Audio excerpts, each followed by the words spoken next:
Dear all, in this video, I'll be discussing about static characteristics of power MOSFET. First and the foremost, you have to consider the circuit diagram. Here you can able to observe power MOSFET. IRF 740, that is one of the power MOSFET, and we have gate source voltage. It is represented by VGS, and we have VDS, drain source voltage, that is also available here.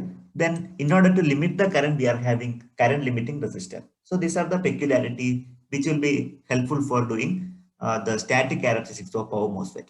This circuit diagram you need to remember. Now let us understand what are the different type of static characteristics are concerning for power MOSFET. Actually, there are two types of static characteristics. You can observe the first one is called transfer characteristics and the second one is called output characteristics. So these are the two types of static characteristics. Let me explain transfer characteristics first. What do you mean by transfer characteristics? Let us consider the transfer characteristics of power MOSFET. What is transfer characteristics? It is a plot between the drain current ID versus gate source voltage VGS, where the drain source voltage VDS is kept constant. Okay, you can note down this. The ID versus VGS, where VDS is kept constant. This characteristic is generally called as transfer characteristics. So let me explain further about the transfer characteristics. Initially, you are going to increase VGS. Okay, initially you are starting from 0. Okay, you are slowly increasing the VGS. Initially, can you observe, is there any current growth? Is there any drain current? Can you able to observe? No. So as soon as you are increasing VGS at the beginning, there won't be any current growth. IDS will be continuing to 0. It is remaining 0. But at a particular time, see, at a particular time, you can observe, at a particular time, what is going to happen? There is a growth of drain current ID. As the VGS increases, there is a growth of drain current ID. You can clearly observe. So at this particular point, so we can able to call, this is called threshold voltage. It is represented by VT. VT stand threshold voltage. You can note down threshold voltage. Okay. You can call VGST also, either VT or you can call VGST. Some textbook they have mentioned as VGST. Both are same only. Okay. So at this particular point, you can see the drain current is getting increased. So this type of characteristics is called as transfer characteristics. From the transfer characteristics, you can able to calculate the transconductance. That means you take a particular point. Let me consider this particular point. Okay. So here it will be delta VGS. Delta VGS. Okay. And this point must be delta ID. Delta means change in ID. Okay. Delta ID. So you have to measure after doing the conduction of this particular experiment, you have to measure delta ID as well as delta VGS. Now you can able to calculate the transconductance GM. It is represented by GM. GM is nothing but delta ID by, you can note down delta ID upon delta VGS. Delta VGS. So in this context, what we are going to keep constant? VDS is kept constant. VDS equal to constant. Okay. So this GM is known as transconductance. So what is the unit of transconductance? It is represented by mho. Okay, you can use the symbol or you can write mho, MHO. Okay, it is opposite of resistance, no? So that is why we are going to use MHO, mho. So this is called a transfer conductance.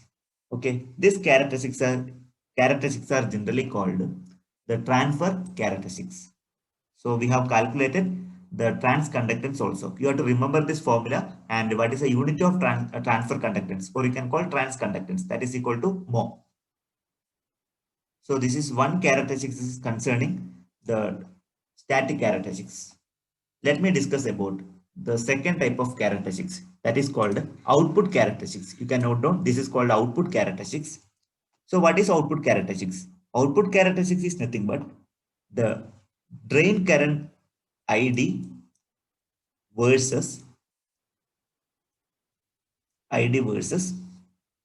the drain source voltage, ID versus VDS, where you are going to keep VGS as a constant value. VGS will be kept as constant.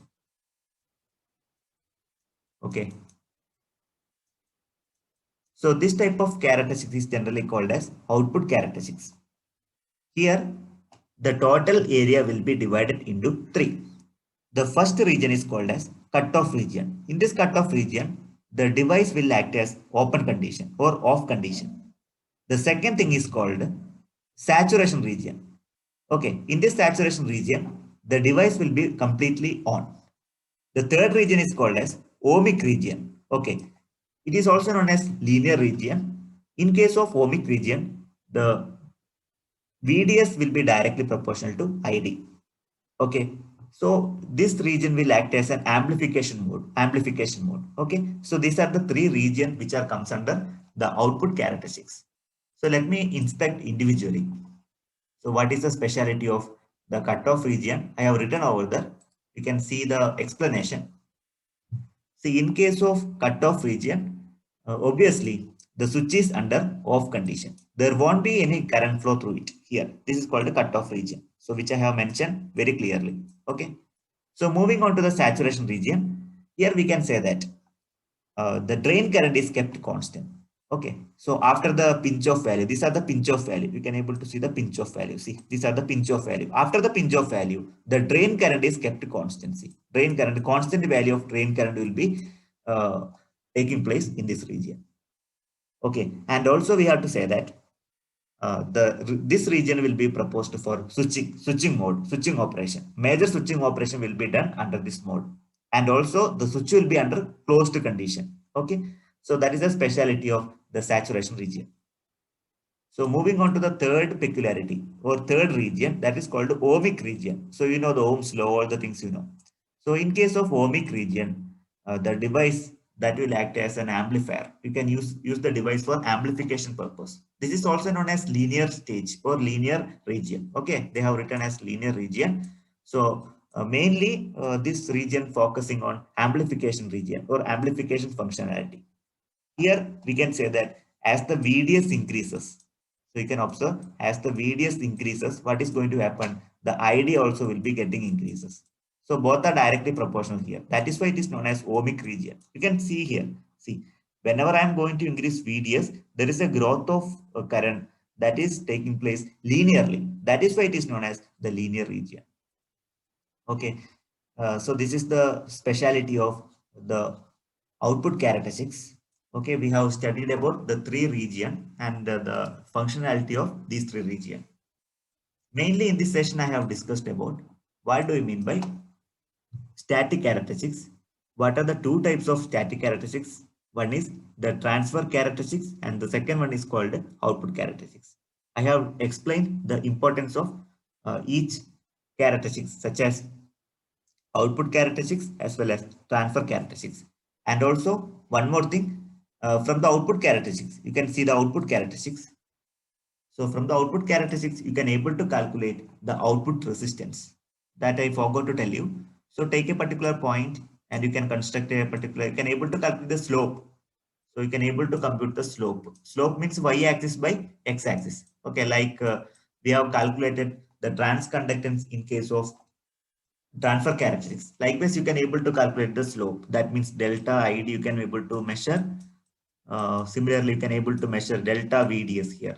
Delta VDS. Take a construct a small triangle so that you can able to calculate the slope. So take the ratio. So let us call R naught. R naught is equal to delta VDS by delta VDS divided by delta ID. Okay, what you are going to keep constant? delta VDS by delta ID, you are going to keep VGS as constant value. VGS is equal to constant. So this is the way how to calculate the output resistance of the particular device. Okay, so we have computed the transconductance as well as output resistance. I hope you got a few idea about the static characteristics. In the upcoming session, I am going to explain the demonstration of static characteristics of a given MOSFET IC. Finally, thank you very much for watching this video.